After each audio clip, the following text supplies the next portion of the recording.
بسم اللہ الرحمن الرحیم الحمد للہ وکفی وسلام علی عبادہ الذین اصطفی اما بعد اعوذ باللہ من الشیطان الرجیم بسم اللہ الرحمن الرحیم اليوم اکملت لکم دینکم واتممت علیکم نعمتی ورضیت لکم الاسلام دینا سبحان ربک رب العزة عما یصفون وسلام علی المرسلین والحمد للہ رب العالمین اللهم صل على سيدنا محمد وعلى آل سيدنا محمد وبارك وسلم اللهم صل على سيدنا محمد وعلى آل سيدنا محمد وبارك وسلم اللهم صل على سيدنا محمد وعلى آل سيدنا محمد وبارك وسلم.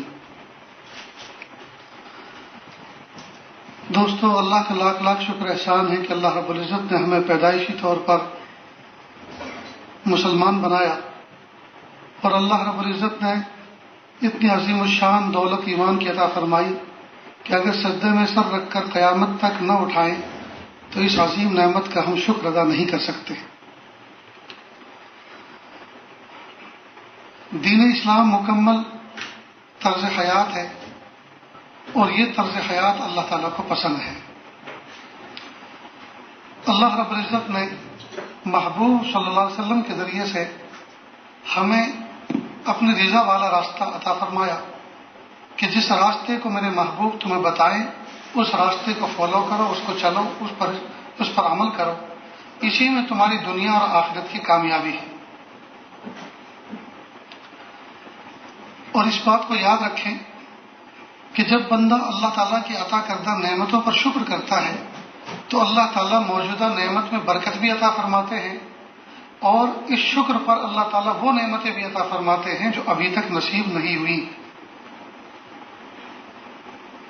لہذا موجودہ نعمتوں پر ہم اللہ کا شکر کریں تو اس کی برکت سے اللہ تعالیٰ اس نعمت میں دوام عطا فرمائیں گے، اور اس کی برکت سے اللہ تعالیٰ جو نعمتیں ابھی تک میسر نہیں ہوئی ہیں وہ نعمتیں بھی عطا فرمائیں گے.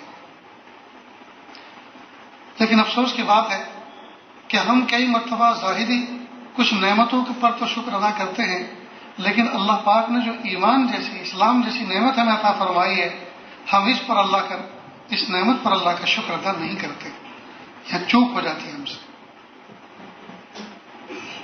حالانکہ کھانے کے بعد کی دعا کیا ہے؟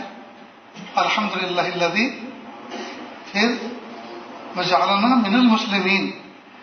تو اللہ تعالیٰ نے کھانے پینے کی نعمتوں کے ساتھ اسلام پر شکر ادا کرنے کی ہمیں ترغیب دی محبوب کے ذریعے سے. معلوم ہے جس طرح سے کھانے پینے کی نعمتوں پر اللہ کا شکر ادا کیا جاتا ہے، اسلام پر بھی ہمیں شکر ادا کرنا چاہیے تاکہ اللہ تعالیٰ اس نعمت کی برکت سے، اس شکر کی برکت سے اللہ پاک ہمارے اسلام میں اضافہ فرمائے. نیز اسلام کی حفاظت کے لیے جب اللہ تعالیٰ نے اتنی عظیم الشان نعمت عطا فرمائی کہ اس پر دنیا میں بھی اللہ پاک ہماری حفاظت فرماتے ہیں، اور مرنے کے بعد بھی اللہ پاک نے ہمیشہ کی نعمتوں کے وعدے فرمائے، ہمارے لیے ریزرو رکھے ہیں. تو یہ نعمت کتنی عظیم ہے، تو ہم اس نعمت کی حفاظت اعمال کے ذریعے سے بھی کریں، اور ظاہری اعتبار سے اس اسلام کی اور ایمان کی حفاظت کے لیے جتنے اسباب و وسائل کی ضرورت ہے ہم وہ بھی اختیار کریں. لہذا جو بندہ اسلام کے احکام پر، اس کے اعمال پر مضبوطی سے، اخلاص کے ساتھ عمل کرتا ہے، کسی باطل کی ہمت نہیں ہے کہ اس کے ایمان پہ، اسلام پہ ڈاکہ ڈالے. کسی نمازی آدمی کو کسی نے مرتد بنانے کی کوشش نہیں کی، اس کی ہمت نہیں ہوئی ہے کہ اس کو ارتداد کی طرف لائے. ارتداد کی طرف لایا ان کو جاتا ہے جو اسلام سے دور ہے، جن کو یہی پتہ نہیں ہے کہ اسلام کی قیمت کیا ہے، اسلام کی ویلیو کیا ہے، اس کی اہمیت کیا ہے. جی، نہ ظاہری اعتبار سے وہ شاعر اللہ پہ عمل کرتے ہیں، اور نہ باطنی اعتبار سے اپنی حفاظت کی فکر کرتے ہیں. بس چلے ہیں ادھر کو جدھر کی ہوا. جو اپنے آپ کو باطل رنگوں میں رنگ کر رہتے ہیں، باطل طرز زندگی اپنا کے رہتے ہیں، انہیں پر ڈاکے ڈالے جاتے ہیں. انہیں کو کہا جاتا ہے کہ تم ادھر آ جاؤ، ہم تمہیں یہ دیں گے، وہ دیں گے، یہ سہولت ہے اور وہ سہولت ہے، اور بہک جاتے ہیں. لیکن جو متبع ہیں، جو اسلام کے احکام پر عمل کرنے والے ہیں، جو اخلاص کے ساتھ مضبوطی سے اس کو تھامنے والے ہیں، کسی کی مجال نہیں ہے کہ ان پر ہاتھ ڈالیں. حضرت تھانی رحمۃ اللہ نے واقعہ لکھا، جس زمانے میں حضرت کانپور میں تھے، کہ ایک پولیس کا کانسٹیبل تھا، اس کو ایک عیسائی نے بہت زیادہ عیسائیت کی طرف راغب کیا کہ اس میں یہ فائدہ، یہ فائدہ، یہ فائدہ، ہم تمہیں یہ دیں گے، یہ انعام دیں گے اور ایسے نال کر دیں گے. لیکن یہ ٹس سے مس نہیں ہوتا تھا. اس نے پوچھا اس نے، اچھا یہ بتاؤ تم کس کے مرید ہو؟ کہ مرید تو میں کسی کا نہیں ہوں، لیکن حضرت کنگوئی رحمۃ اللہ علیہ سے مجھے عقیدت و محبت ہے. وہ جانتا تھا کیونکہ اس لائن کا آدمی تھا، ماہر ہو، وہ عیسائی جانتا تھا. کہا وہ دن اور آج کا دن اس کے پاس زندگی میں اس نے کبھی ٹچ نہیں کیا کہ یہ شخص تو ایسے آدمی سے محبت رکھتا ہے، ایسے آدمی کی محبت کو فالو کرتا ہے جی جو دین کا بہت بڑا داعی ہے، لہذا اس کی محبت جب اس کے دل میں ہے تو میں عیسائیت اس کے دل میں داخل نہیں کر سکتا. دیکھو دوستو، اللہ والوں سے محبت، اللہ والوں کی صحبت کی برکت، اللہ والوں کی دعاؤں میں شرکت، جی یہ ساری کی ساری وہ چیزیں ہیں جو ضامن بنتی ہیں ہمارے اسلام اور ایمان کی حفاظت کی. اس لیے دوستو، اسلام کے احکام پر ہم مضبوطی سے عمل کریں اور اللہ تعالیٰ کا اس پر شکر ادا کریں کہ اللہ پاک آپ نے ہمیں اسلام پر قائم رہنے کی، اسلام کے احکام پر چلنے کی توفیق عطا فرمائی. ہم اس پر آپ کا بے انتہا شکر ادا کرتے ہیں. ان شکرتم لازیدنکم، جب کسی نعمت پر بندہ شکر کرتا ہے تو اللہ تعالیٰ اور زیادتی فرماتے ہیں اس میں. تو ایک تو ہم شکر ادا کریں، دوسرا اعمال کی پابندی کریں، نمازوں کی پابندی، دل لگے یا نہ لگے ہمیں اللہ پاک نے حکم دیا ہے، ہم اس حکم کو پورا کریں. تلاوت کریں، ذکر و اذکار کریں، حقوق اللہ، حقوق العباد کی رعایت کریں. ان تمام چیزوں میں دل لگے یا نہ لگے. جیسے ڈاکٹر کہتا ہے دوائی کھائیں چاہے اچھی لگے یا نہ لگے. دوائی کھانے میں آدمی اس کو نہیں سوچتا ہے کہ ذائقے والی ہوگی تو کھاؤں گا اور نہیں ہوگی تو نہیں کھاؤں گا. آج تک کبھی آدمی نے فیصلہ کیا میٹھی ہوگی تو کھاؤں گا، کڑوی ہوگی تو نہیں کھاؤں گا. ڈاکٹر کہتا ہے میں جیسی بھی دوائی دوں اس کا آپ کو استعمال کرنا، اس کا سیون کرنا، اس کو لینا ضروری ہے، تبھی آپ کو شفا ہوگی. لیکن آپ نے کبھی سوچا، کبھی دیکھا کہ دوائی والے کی دکان سے دوائی لی اور دوائی لینے کے بعد چائنیز والے کی دکان پہ گیا، ذرا اس کو تل کے دو، اس میں اجینوموٹو ملا کے دو. جی کبھی سوچا؟ اس میں چٹخارے نہیں ڈھونڈتا آدمی، اس میں سوچتا ہے ڈاکٹر کا حکم ہے اور اس حکم پر عمل کرنے میں میرے لیے شفا ہے. تو ہم دین کے احکام کے بارے میں یہ کیوں نہیں سوچتے؟ میرے اللہ نے جب مجھے حکم دیا ہے، اسی حکم میں میرے لیے جلا ہے، اسی حکم میں میرے لیے حیات ہے، اسی حکم میں میری حفاظت ہے، اسی حکم کے ماننے میں میری ترقی. یہ دوستو بہت بڑی کمی ہے. ہم ذائقے ڈھونڈتے پھر رہے ہیں، ہم مزے ڈھونڈتے پھر رہے ہیں. اور عجیب بات ہے ایک دیندار لوگوں میں یہ کہ ظاہری وضاحت کو سنبھالتے ہیں، ظاہر میں سونے سجیلے پھرتے ہیں، اور اس ظاہر کو سنوارنے میں بھی دنیا ہے. وہ یہ ہے کہ لوگ مجھے نیک سمجھنے لگیں، لوگ مجھے بزرگ سمجھنے لگیں، لوگ میرے قریب آنے لگیں، لوگ مجھ سے دعائیں کروانے لگیں، لوگ میری خدمت کرنے لگیں. یہ بھی تو دنیا ہے. اس لیے دوستو ہم اپنی زندگی کا کباڑہ نہ کریں. زندگی کا قیمتی حصہ گزر گیا، اب نہیں پتا زندگی کے کتنے دن بچے. زندگی کا کباڑہ نہ کریں. اخلاص کے ساتھ، محبتوں کے ساتھ اللہ تعالیٰ کی رضا کو لوٹنے والے بنے. اور جو بندہ جو اللہ کا ہو جاتا ہے پھر اللہ اس کے ہو جاتے ہیں. تو اپنے آپ کو کر کے تو دیکھیں. مجھے اس وقت ایک واقعہ یاد آ رہا ہے. حضرت پیر ذوالفقار صاحب نقشبندی دعوت برکاتہ نے اپنی زندگی کا ایک عجیب واقعہ سنایا. بہت سال پہلے، 15-16 سال ہو گئے. سنا رہے تھے کہ میں نیا انجینئر بنا تھا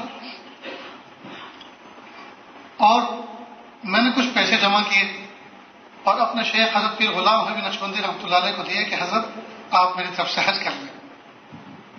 حضرت نے بلا تکلف بغیر کسی تردد کے اس کو قبول کر لیا اور کہا آپ کو بھی حج پہ آنا ہے. تو میں نے اپنے دل میں سوچا جو کچھ میرے پاس تھا وہ تو میں نے آپ کو دے دیا اور آپ نے اسے قبول بھی کر لیا، اب میں کیسے حج کروں گا؟ لیکن چونکہ بڑوں کا حکم تھا میں نے کہا حضرت بس آپ دعا فرمائیں، انشاءاللہ میں بھی حج پہ آؤں گا. یہ بات میں نے والد صاحب کے انتقال کے بعد جو میرے بڑے بھائی مربی تھے ان کے سامنے کہی کہ میں نے حضرت کو حج کے لیے جو کچھ تھا دیا. حضرت نے فرمایا آپ کو بھی حج پہ آنا ہے. تو بڑے بھائی نے کہا کہ میرا بھی پاسپورٹ لے لو اور اس پہ بھی ویزا لگوا دو، مجھے بھی حج پہ جانا ہے. کہا کہ میرے لالے پڑ رہے تھے اور اوپر سے ایک بوجھ اور آ گیا. پھر میں والدہ کے پاس گیا اور والدہ سے کہا امی جان، بڑے حضرت نے کہا ہے کہ تمہیں حج پہ آنا ہے تو میں حج پہ جانے کی کوشش کر رہا ہوں، آپ دعا فرمائیں۔ ماں نے سوچا بیٹا تمہارے ابو تو رہے نہیں، میں تمہارے ساتھ حج کر لوں، مجھے بھی لے کے چلو۔ ایک نشد دو شد، اب ایک اور ذمہ داری آ گئی کہ لائیے، اب بڑے بھائی جان کا بھی پاسپورٹ لیا، اپنا بھی لیا اور امی جان کا لیا، 3 پاسپورٹ جمع ہو گئے۔ ادھر اخبار میں سرخی دیکھی کہ حج کے ویزا بند، ایمبیسی پہ اعلان لگ گیا کہ حج کی ویزا کے لیے کوئی آدمی آنے کی کوشش نہ کرے، کہ حج کی ویزا بند ہو گئے۔ کہ اللہ، شیخ نے کہا ہے کہ حج پہ آنا ہے، اب میں جاؤں کیسے؟ تو میں نے اپنے ایک دوست کو فون کیا جو کسی ایمبیسی میں، عرب ملکوں کی کسی ایمبی میں کام کرتا تھا۔ میں نے اسے کہا کہ بھائی مجھے حج پہ جانا ہے اور ایمبیسی پہ تو لکھا گیا کہ حج کے لیے درخواست نہ دیں، حج کے ویزا تو ختم ہو گئے، بند ہو گئے، میں کیا کروں؟ تو کہا یہ کام گھر بیٹھے نہیں ہوا کرتا، میرے پاس آپ کو آنا پڑے گا۔ چونکہ وہ دوست تھا بے تکلف، اس بہانے سے اس نے کہا کہ ملاقات ہو جائے گی، بیٹھیں گے۔ تو کہا میرے پاس آئیے۔ کب میں ان کے آفس پہ پہنچا، آفس پہ پہنچا تو پتا چلا کہ وہ ہے نہیں۔ تو ان کی جو اسسٹنٹ لیڈی تھی انہوں نے کہا سر وہ یہاں تو نہیں ہے، میں فون کال کرتی ہوں دیکھتی ہوں کہ وہ کہاں ہے۔ کہ جیسے وہ اندر گئی تو میں نے فوراً کندھے کا رومال بچھایا اور میں نے سوچا میں کس کے دروازے پہ آ کر کس کی خوشامد کرتا پھروں، ایک درخواست اللہ ہی کے یہاں لگا دیتا ہوں۔ اور میں نے 2 رکعت کی نیت باندھ لی کہ محبت کی 2 رکعت پڑھ ڈالوں۔ کہ جیسے میں نے نماز پڑھی تو وہ پیچھے سے آئی اور اس نے مجھے دیکھا، بس اس کے دل میں یہ بات آ گئی کہ اس بندے کا جو کام ہوگا مجھے کرنا ہے۔ دیکھیے اعمال کی برکت، اس نے یہ سوچ لیا کہ اس بندے کا جو کام ہے مجھے کرنا ہے۔ پھر میں نے سلام پھیرا، وہی کہا کہ سر وہ تو کہیں دور گئے ہوئے ہیں آؤٹنگ پر، اب یہ بتائیے آپ کا کام کیا ہے؟ کہا کہ مجھے حج کا ویزا چاہیے۔ تو کہ لائیے پاسپورٹ، کہا 1 نہیں 3 ہے، کہا جتنے بھی ہوں لائیے، اور کہا کل لے کے جانا۔ خیر اللہ کی شان کہ میں کل گیا اور ویزا لگے ہوئے اسٹیمپ کیے ہوئے پاسپورٹ مل گئے۔ میں بڑا حیران ہوا، پتا چلا کہ پبلک کے لیے تو انہوں نے بند کر دیا تھا ویزا، لیکن ایمبیسیز کے آپس میں کوٹے ہوتے ہیں، ان کے کوٹے میں کچھ حصہ باقی تھا، تو اس پہ 3 پاسپورٹ ویزا لگ گیا۔ اب ویزا لگ گیا، میں نے ایئر سعودی سے بات کی، رابطہ کیا کہ بھائی 3 ٹکٹ چاہیے، پتا چلا کہ حج کی فلائٹ تو سب جا چکی، اب تو جدہ کے لیے کوئی فلائٹ نہیں ہے۔ ہم نے سوچا کہ جس اللہ نے یہاں تک آسان کیا ہے اب دیکھیں وہ آگے بھی مرحلہ آسان فرمائیں گے۔ میں نے ڈائری دیکھی تو کوئی ٹیلی فون ایکسچینج میں کوئی بندہ کام کرتا تھا، وہ جو ہمارا دوست تھا اس سے میں نے رابطہ کیا کہ بھائی مجھے جدہ جانا ہے حج پر اور 3 ٹکٹیں چاہیے، اور اس طرح کا جواب ملا ہے سعودی ایئر لائنس سے۔ تو کہا کہ یہ کام گھر بیٹھے نہیں ہوگا، بہت دنوں سے میں آپ کو دعوت دے رہا تھا، دعوت قبول نہیں کر رہے تھے، آپ آئیے دعوت کھائیے اور پھر کام دیکھتے ہیں آگے کیا ہوتا ہے۔ خیر میں پہنچ گیا، جیسے میں پہنچا میں نے اپنے اسسٹنٹ سے کہا کہ ٹیلی فون والے کو ذرا کیا کہتے ہیں ایئر لائنس والوں سے ذرا رابطہ کریں، ایئر لائنس والوں کا جب فون لگ جائے تو مجھے دیں۔ کہا سر 3 ٹکٹیں جدہ کی چاہیے تھی، ٹکٹیں تو موجود ہے، بکنگ چاہیے۔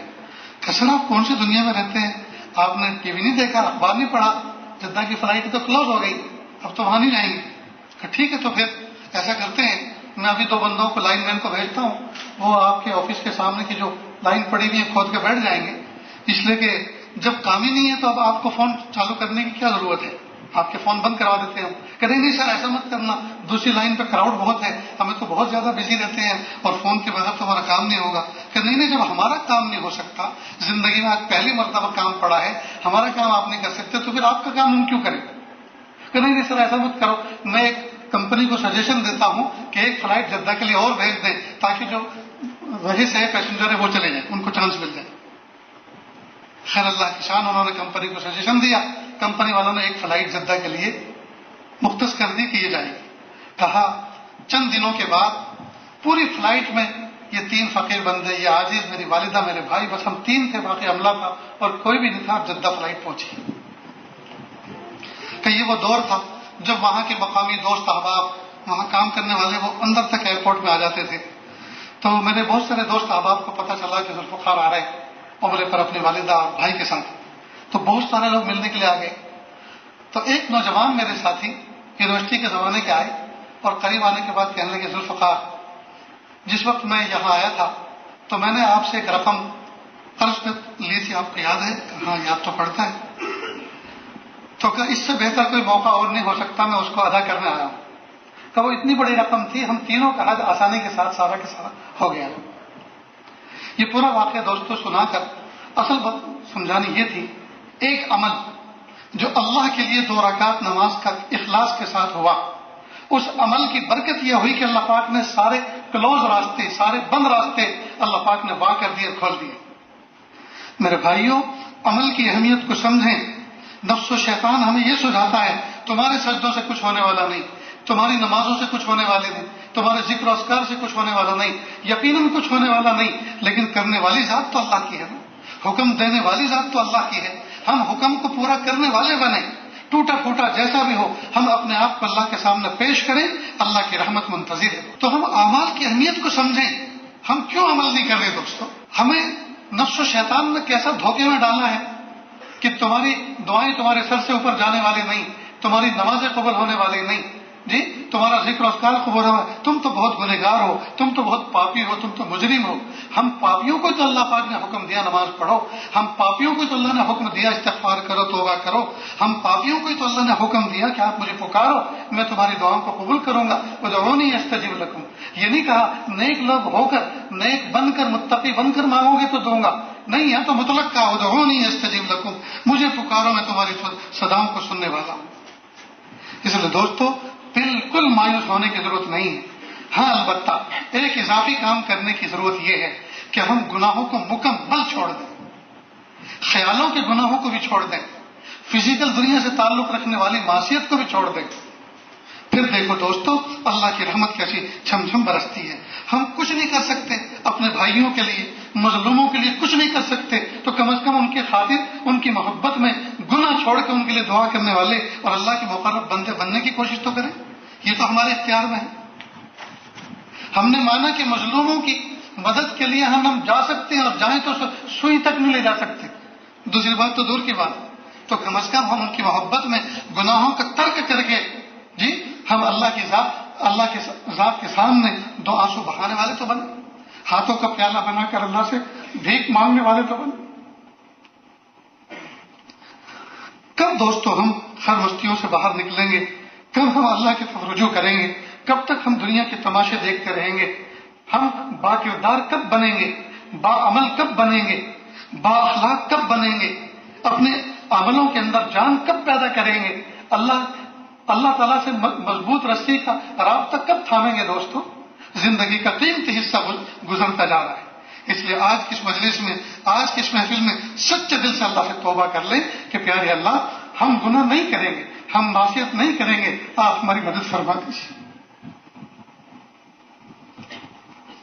اتنی بات سمجھیے دوستو. اس محفل میں آج 2 نکاح بھی ہیں. ایک بچہ اپنے قرآن پاک کا آخری سبق بھی پورا کرنے والا ہے. قرآن پاک کے اختتام پر جو دعائیں کی جاتی ہیں ہزاروں فرشتے اس پر آمین کہتے ہیں. انشاءاللہ ٹکا کے دعا بھی کریں گے. نکاح والے بچے سمجھ لیں اچھی طرح، یہ جو اس مرحلے پہ پہنچ چکے جن کو نکاح کرنا ہے. آج کل دوستو نوجوان بچوں کے اندر اتنا بگاڑ آ چکا ہے، جب وہ حلال نکاح کرنا چاہتے ہیں تو اس کے لیے ان کے سامنے ایک باقاعدہ ایک تصویر ہوتی ہے، ان کے سامنے باقاعدہ ایک نظام ہوتا ہے. ناک ایسی ہو، کان ایسے ہو، انگلیاں ایسی ہو، سینہ ایسا ہو، ہپ ایسی ہو، پڈلی ایسی ہو، پیر ایسے ہو، اور ایک خاکہ تراش کے وہ اس میں اس کو فٹ کرتے ہوئے پھرتے ہیں کہ یہ تصویر اس میں فٹ ہو جائے تو میں نکاح کروں گا. اور اسی شخص کو جب کبھی بدکاری کرنی اللہ حفاظت کرے، زنا کرنا ہو، کالی ہے تو چلے گا، چیچک مدار ہے تو چلے گا، لنگڑی ہے لولی ہے تو چلے گا، بھکارا ہے تو چلے گا، بنگن ہے تو چلے گا، جی سب چلے گا. زنا میں سب چلے گا جی. اور نکاح میں میجر ٹیپ لے کے نکلتے ہیں کہ ایسے ایسے ناپ کے دیکھیں گے. ہائے ہائے کتنی بری بات ہے. اگر ہم کسی کو اس طرح سے ناپتے پھر رہے ہیں، کل ہماری بھی تو بیٹی ہے، کل ہماری بھی تو بہن کی باری آنے والی ہے. اس کو اگر کوئی اس طرح سے جی ذائچوں سے ناپتا پھرے جی اور اس کو فیل کرتا پھرے، اس کے دل پہ کیا گزرے گی؟ ماں باپ کے دل پہ کیا گزرے گی؟ خود تیرے دل پہ کیا گزرے گی؟ ایک مرتد لڑکی سے ان افراد کی ملاقات ہوئی جو مرتدوں کو دوبارہ اسلام میں، ایمان میں داخل کرتے پھرتے. انہوں نے ایک نوجوان لڑکی سے پوچھا جو پہلے اہل ایمان تھی. کہا بیٹی یہ بتاؤ، بہن یہ بتاؤ کہ آخر اسلام میں تمہیں کیا ڈاؤٹ اور کیا شک تھا جس کی وجہ سے تم نے اسلام کو چھوڑ دیا اور کسی کافر و مشرک کا ہاتھ پکڑا؟ تو اس نے عجیب بات کہی. کہ مجھے جو لڑکے مجھ سے نکاح کے لیے بات کرنے آتے تھے 40 لڑکوں نے مجھے فیل کیا. تو مجھے اس بات کا احساس ہوا کہ میں کتنی بری ہوں کہ کسی کو پسند ہی نہیں آ رہی. تو جس کے ساتھ اس وقت میں بیاہی ہوں دوسرے مذہب والے، اس نے مجھے لائک کیا، پسند کیا، اس نے میرا ہاتھ پکڑا، میں نے ہاتھ دے دیا. آخرت میں دیکھا جائے گا جو کچھ ہوگا، دنیا میں تو کم از کم عزت کی زندگی میں گزار. میرے تو ماں باپ رو رو کے تھک گئی، میں خود رو رو کے تھک گئی تھی کہ آخر میں اتنی کیسی بری ہوں. اس لیے یہ جو معیار ہم نے، یہ جو بت تراش رکھا ہے خوبصورتی کا اپنے نفس کے اندر، اپنے دل دماغ کے اندر، اس بت سے توبہ کرو دوستو. اور اللہ کے محبوب صلی اللہ علیہ وسلم نے فرمایا فاظفر بذات الدین، دیندار کو اختیار کر کے کامیاب ہو جاؤ. رہی بات دوستو شہوت کی اور سیکسول جذبات کی، یہ طوفان تو اللہ نے ایسا رکھا ہے، جب یہ طوفان جوش میں آتا ہے تو پھر تو نہ رنگ دیکھتا ہے نہ روپ دیکھتا ہے، تو پھر تو ایک ہی چیز اس کے سامنے ہوتی ہے. یہ تو اللہ نے نظام ہی ایسا رکھا ہے. اگر شہوت صرف خوبصورتوں کو دیکھ کر جذبات میں آتی، جوش میں آتی، تو یہ افریقہ کے کالے سارے کے سارے انمیرڈ رہ جاتے، غیر شادی شدہ رہ جاتے. وہاں ایک چوہیا کا بچہ بھی پیدا نہ ہوتا کسی کے. تو پھر ان کے یہاں اولاد کی بربادی کیوں ہے؟ کیونکہ اللہ پاک نے جذبات ہی ایسے بنائے. اللہ نے جذبات ہی ایسے بنائے. اس لیے ان صورتوں پہ مت مرو دوستو جی. ان لیلاؤں پہ کیا مرتے ہو؟ اس مولا پہ مرو جس مولا نے ان لیلاؤں کو حسن کی بھیک بخشی. اس رب کی محبت میں دم بھریں دوستو، اور اس ازدواجی زندگی کو شاندار بنائیں. اس ازدواجی زندگی کو، میرج لائف کو شاندار بنائیں. محبتوں کے ساتھ زندگی گزاریں، الفتوں کے ساتھ زندگی گزاریں، ایمان کے کمال کے ساتھ زندگی گزاریں، تقوی کے ساتھ زندگی گزاریں. جب حلال بیوی مل چکی ہے، اب اپنی نگاہوں کو قابو میں رکھیں، اپنی زبان کو قابو میں رکھیں، انٹرنیٹ کے تماشوں میں نہ پڑیں، اپنے آپ کو پاکیزہ اور عفیف بنائیں. تو کریں گے نا دوستو انشاءاللہ. اللہ تعالیٰ عمل کی توفیق عطا فرمائے. جو بچہ حافظ قرآن بنا، میں ان کے استاد کو بھی، ان کے والدین کو، ان کے ساتھیوں کو، تمام کو دل سے مبارکباد پیش کرتا ہوں. اللہ رب العزت نے اس بچے کو یہ مقام، یہ دن، یہ مرحلہ عطا فرمایا کہ آج وہ اپنا آخری سبق سنا کر قرآن پاک کی حفظ کی تکمیل کا اعلان کریں گے کہ گویا انہوں نے 30 پارے اپنے سینوں میں محفوظ فرما دیے. اللہ پاک نے وہ دولت اس بچے کو عطا فرما دی جو بادشاہوں کے خزانوں میں نہیں ہے، بادشاہوں کے خزانوں میں نہیں ہے. اس دولت کو سینے میں رکھ کر اب گندی گلی کوچوں میں نہ گھومتے پھریں، ان معصیت بھرے راستوں پہ نہ چلیں جی، جہاں اس قرآن پاک کو غیرت آتی ہے، جہاں ایمان کو غیرت آتی ہے اور ایمان نکل جایا کرتا ہے، رخصت ہو جایا کرتا ہے. اللہ ان راستوں پہ چلنے سے حفاظت فرمائے. اور جو بچے ان کے پیچھے چلے آ رہے ہیں نقش قدم پر، اللہ تعالیٰ ان کو بھی تکمیل کی دولت سے مالا مال فرمائیں. وآخر دعوانا ان الحمدللہ رب العالمین. اس مجلس میں اس نیت سے حاضر ہوئے ہیں کہ وہ توبہ طائب ہو کر اللہ تعالیٰ کے مقرب بندے بنے. چنانچہ عاجز کلمات پڑھاتا ہے، میرے پیچھے پیچھے ان کلمات کو پڑھیں. بسم اللہ الرحمن الرحیم. لا الہ الا اللہ محمد الرسول اللہ صلی اللہ علیہ وسلم.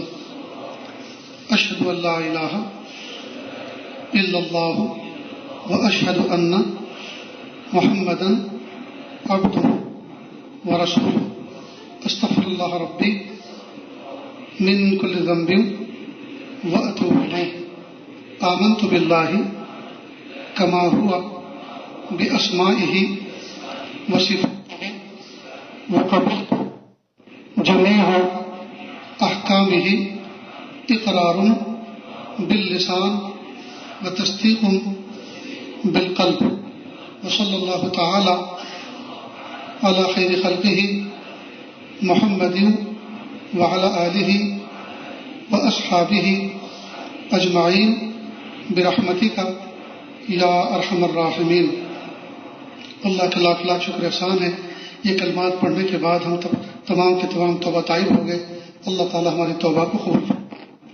ہلکے کے معمولات ہیں. ایک تسبیح استغفار کی، ایک درود شریف کی، اور ایک تیسرے کلمے کی صبح شام پڑھیں. ایک تسبیح استغفار کی، ایک درود شریف کی، ایک تیسرے کلمے کی صبح شام پڑھیں. 5 وقت کی نمازوں کا اہتمام کریں. ایک پارہ قرآن پاک کی تلاوت کریں. ایک پارہ ایک نشست میں پڑھنا ضروری نہیں ہے، تھوڑا تھوڑا کر کے بھی شام تک پورا کر لیں تو مہینے میں اس طرح سے ایک قرآن پاک پورا ہو جایا کرے گا، اور سال میں 12 قرآن پاک پورے ہوں گے الحمدللہ. اپنی ذات سے کسی کو تکلیف نہ پہنچائیں اور گناہوں سے اپنے آپ کو بچائیں. بس یہ معمولات ہیں. اللہ عمل کی توفیق عطا فرمائے. دعا سے پہلے ایک درخواست یہ ہے، ہمارے بہت پیارے دوست مولانا روح الامین صاحب جو دارالعلوم فلاح دارین کے بہت پیارے ماہر استاد ہیں، ان کی اہلیہ، ان کے ہاں ایک بچی کی ولادت ہوئی، اپنے پیروں پہ چل کے اسپتال گئی، ولادت کے بعد ایسی کمزوری، ایسی تکلیف آئی کہ پھر ان کو ایک ہاسپٹل، ایک سے دوسرے سے تیسرے میں منتقل کرتے رہے۔ اس وقت جو ہے وہ ڈائلسس پر بھی ہیں اور وینٹیلیٹر بھی لگا تھا، پتہ نہیں اللہ کرے کہ وہ اتر گیا ہو۔ کل میری گفتگو ہوئی تھی وہاں سے، ہم بتایا تھے کہ وہ نکالنے والے ہیں۔ بہرحال بہت ہی زیادہ نازک حالت میں ہیں، ہم تمام کو چاہیے کہ ان کے لیے دعا کریں۔ نیز اس عاجز کا بیٹا محمد جو سب سے چھوٹے ہیں 10 سال کے صلی اللہ، وہ ڈینگو کا شکار ہوئے ہیں، اللہ تعالیٰ ان کو شفا عطا فرمائے۔ اور اسی طرح امت میں، اپنے وطن میں اور علاقوں کے اندر امت بیمار ہے بہت سی، ظاہری بھی اور باطنی بھی، تمام کے لیے شفا کی دعا کی درخواست ہے، اللہ تعالیٰ تمام کو شفا عطا فرمائے۔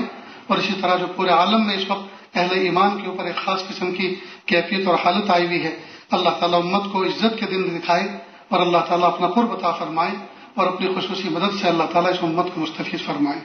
ہاتھ اٹھائیے، دعا کر لیجیے۔ بسم اللہ الرحمن الرحیم۔ لا احصی ثناء علیک انت کما اثنیت علی نفسک رب اغفر وارحم وانت خیر الراحمین حسبی اللہ لا الہ الا ہو علیہ توکلت وہو رب العرش العظیم۔ اللہ جی، ہم ظاہر میں آپ کے بندے اور بندیاں ہیں، حقیقت میں نہایت گندے ہیں۔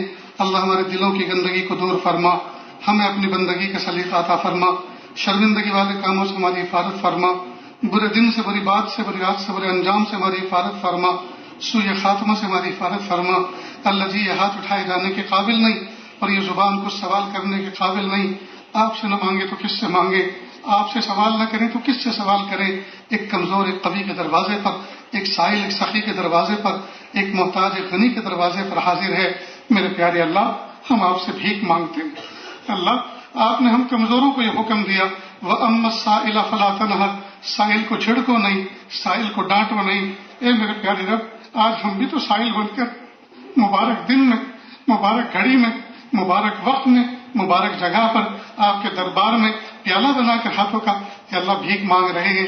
اللہ، پھر آپ ہمیں بھی ڈانٹیے نہیں، ہمیں کھدیڑیے نہیں، ہمیں خالی ہاتھ لوٹائیے نہیں۔ اللہ، ہمیں دے دیجیے، اللہ اپنی محبت دے دیجیے، اپنی معرفت دے دیجیے، اپنا قرب دے دیجیے، اپنی ولایت دے دیجیے، اپنا تعلق دے دیجیے۔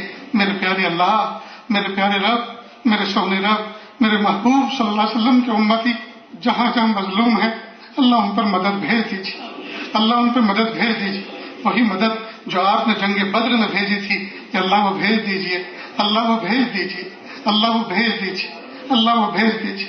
اللہ، صحابہ کرام محبوب صلی اللہ علیہ وسلم کی معیت میں تھے، میرے پیارے اللہ، ان کی معیت میں ہوتے ہوئے پیارے اللہ آپ نے مدد بھیجی تھی کہ اللہ آج تو نبی کی معیت بھی نہیں ہے، کہ اللہ ان کے قرب بھی نہیں ہے، رب کریم امت تنہا ہے، اللہ امت تنہا ہے، اللہ ان کے حامی و ناصر بن جائیے۔ اللہم انا نجعلک فی نحورہم ونعوذ بک من شرورہم وما رمیت اذ رمیت ولکن اللہ رما۔ میرے پیارے اللہ، رحمت فرما دیجئے، اپنے وعدے سچے کر دکھلائیے، اپنے وعدے سچے کر دکھلائیے۔ میرے پیارے اللہ، غزہ کے یتیم بچوں کا واسطہ، غزہ کے شہداء بچوں کا واسطہ، بیواؤں کا واسطہ، میرے پیارے اللہ، بوڑھوں کا واسطہ، بھوکے پیٹوں کا واسطہ، پیاسی زبانوں کا واسطہ، میرے پیارے رب، میرے پیارے رب، ہم عافیت کے ساتھ مسقف مسجد کے اندر سجدہ ریز ہو کر جمعہ کی نماز ادا کی۔ اللہ، ان کے پاس تو اب نماز پڑھنے کے لیے چھت بھی نہ رہی ہے میرے پیارے رب، کہ اللہ ان کے شجاعت والے سجدوں کا واسطہ، کہ اللہ ان کی ثنا و تمجید کا واسطہ، تحمید کا واسطہ، میرے پیارے اللہ مدد بھیج دیجیے، کہ اللہ نصرت بھیج دیجیے، میرے پیارے اللہ مدد بھیج دیجیے، نصرت بھیج دیجیے، کہ اللہ اپنے وعدے سچ کر دکھلائیے، اپنے وعدے سچ کر دکھلائیے۔ میرے پیارے اللہ، دنیا کفر متحد ہو چکی ہے، دنیا کفر متحد ہو چکی ہے، دنیا اسلام کو بھی متحد کر دیجیے، دنیا اسلام کو بھی متحد کر دیجیے۔ میرے پیارے اللہ، حق دکھائیے، حق سمجھائیے، حق پہ جمائیے، اہل حق کی تائید کی توفیق عطا فرمائیے اور اہل حق کے ساتھ حشر فرمائیے۔ اللہ، باطل دکھائیے، باطل سمجھائیے، باطل سے بچائیے، باطل کا رد کرنے کی احسن تدبیریں عطا فرمائیے، باطل کا رد کرنے کی احسن تدبیریں عطا فرمائیے۔ اے میرے پیارے رب، اے میرے سونے رب، اے میرے اچھے رب، قبلہ اول کا واسطہ، میرے پیارے اللہ قبلہ اول کا واسطہ، محبوب صلی اللہ علیہ وسلم کی اس نماز کا واسطہ جس میں محبوب نے اس مبارک سرزمین پر انبیاء کرام کی امامت فرمائی تھی، کہ اللہ اس مبارک رات کا واسطہ جس رات میں آپ نے اپنے محبوب کو اپنی ملاقات کے لیے جنتوں کی سیر کرائی تھی، میرے پیارے اللہ مدد بھیج دیجیے، نصرت بھیج دیجیے، فتح بھیج دیجیے، فتح بھیج دیجیے، فتح بھیج دیجیے، میرے پیارے اللہ رحم کا معاملہ کر دیجیے، عافیت کا معاملہ فرما دیجیے۔ اللہ اس محفل میں نہ جانے کتنے دکھیارے، نہ جانے کتنے غم کے مارے بیٹھے ہوئے ہیں، یا اللہ سب کی مدد فرما، یا اللہ تمام کی تکلیفوں کو دور فرما، یا اللہ کتنے جوان بچے اور بچیاں گھروں میں عمر کو پہنچ چکے ہیں، بیٹھے ہوئے ہیں، مناسب رشتے نہیں مل رہے، یا اللہ عافیت کے ساتھ مناسب رشتے عطا فرما۔ جن بچوں کا نکاح، جن بچیوں کا عقد اس مجلس میں مبارک میں ہوا ہے، میرے پیارے اللہ ان بچیوں کی زندگی میں برکت عطا فرما، دونوں خاندانوں میں توافق پیدا فرما، محبت اور انسیت پیدا فرما، یا اللہ اس نکاح کو نیک نسل انسانی کی افزائش کا ذریعہ بنا کر قبول فرما۔ میرے پیارے اللہ جو نوجوان بچے رات دن یا اللہ حلال رشتے آپ سے مانگ رہے ہیں، اللہ ان کو نیک صالح رشتے عطا فرما، سادگی سنت و شریعت کے مطابق نکاح کرنا آسان فرما، نکاح کی حقیقی لذت عطا فرما، اس دیواز زندگی کا حقیقی سرور عطا فرما۔ میرے پیارے اللہ حرام سے بچا لیجیے، حرام بولنے سے، حرام کھانے سے، حرام دیکھنے سے، حرام کرنے سے اللہ حفاظت فرما، حرام روزی کے اس لقمے کے پیٹ میں جانے سے حفاظت فرما جس سے سجدوں کی توفیق چھن جاتی ہے، نمازوں کی توفیق چھن جاتی ہے، دعاؤں کی توفیق چھن جاتی ہے۔ میرے پیارے اللہ حلال عطا فرمائیے، حرام سے بچائیے۔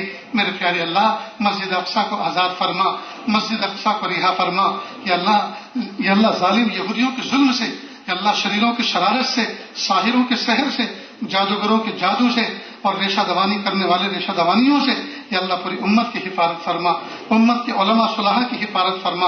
میرے پیارے اللہ ہمیں صحیح فہم عطا فرما، صحیح سمجھ عطا فرما، جس موقع پر جو بات کہنا آپ کو پسند ہو وہ بات کہنے کی، جو سننا آپ کو پسند ہو وہ بات سنانے کی، اور یہ اللہ جو کام آپ کو پسند ہو وہ کام کرنے کی توفیق عطا فرما۔ اللہ جی ہمیں موقع کی سوجھ عطا فرما دیجیے، اللہ ہمیں موقع کی سوجھ عطا فرما دیجیے، کہ اللہ ہمارے حال کی اصلاح فرما دیجیے، اللہ ہمارے حال کی اصلاح فرما دیجیے، اللہ ہمارے حال کی اصلاح فرما دیجیے۔ اللہ زندگی کا قیمتی حصہ غفلتوں میں گزر گیا، نہیں پتا اب زندگی کی شام کس گلی میں ہوگی۔ میرے پیارے اللہ ہم آپ سے حسن خاتمہ کی بھیک مانگتے ہیں، یا اللہ حسن خاتمہ کے آنے سے پہلے حسن عمل کی توفیق مانگتے ہیں۔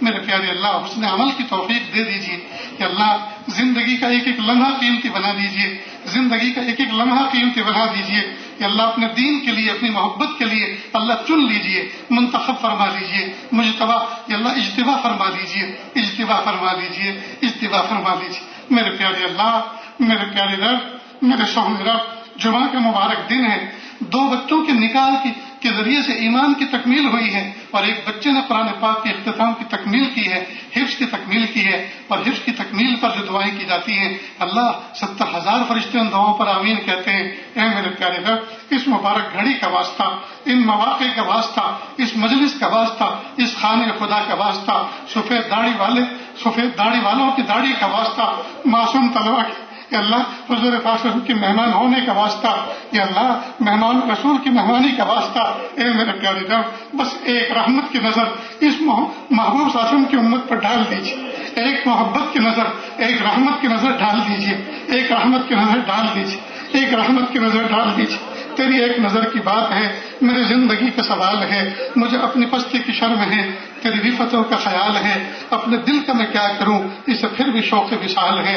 میرے پیارے اللہ بس ایک نظر محبت کی ڈال دیجیے، فلسطین والوں پہ ڈال دیجیے، غزہ والوں پہ ڈال دیجیے، بیت المقدس والوں پہ ڈال دیجیے، اللہ ڈال دیجیے، اللہ ڈال دیجیے، اللہ ڈال دیجیے، اللہ ڈال دیجیے، اللہ رحمت کی نظر ڈال دیجیے، اللہ رحمت کی نظر ڈال دیجیے، اللہ امت کی مغفرت کر دیجیے، اللہ امت کو معاف کر دیجیے، اللہ امت کو معاف کر دیجیے۔ اللہ آپ ناراض ہو گئے، اللہ راضی ہو جائیے، زمین و آسمان کے بدلے تیور بتا رہے ہیں، آپ ناراض ہو گئے ہیں، آپ راضی ہو جائیے، آپ راضی ہو جائیے، آج راضی ہو جائیے، راضی ہو جائیے۔ اللہ امت کے جس گناہ کی وجہ سے آپ امت پہ ناراض ہو گئے ہیں، اللہ آج ہم سب کے سب اللہ اس گناہ سے توبہ کرتے ہیں، سچی توبہ کرتے ہیں، معافی مانگتے ہیں، معاف کر دیجیے، معاف کر دیجیے، معاف کر دیجیے، معاف کر دیجیے، معاف کر دیجیے، معاف کر دیجیے، معاف کر دیجیے، معاف کر دیجیے اللہ، معاف کر دیجیے اللہ، معاف کر دیجیے اللہ۔ ترس کھا لیجیے اللہ، ترس کھا لیجیے اللہ.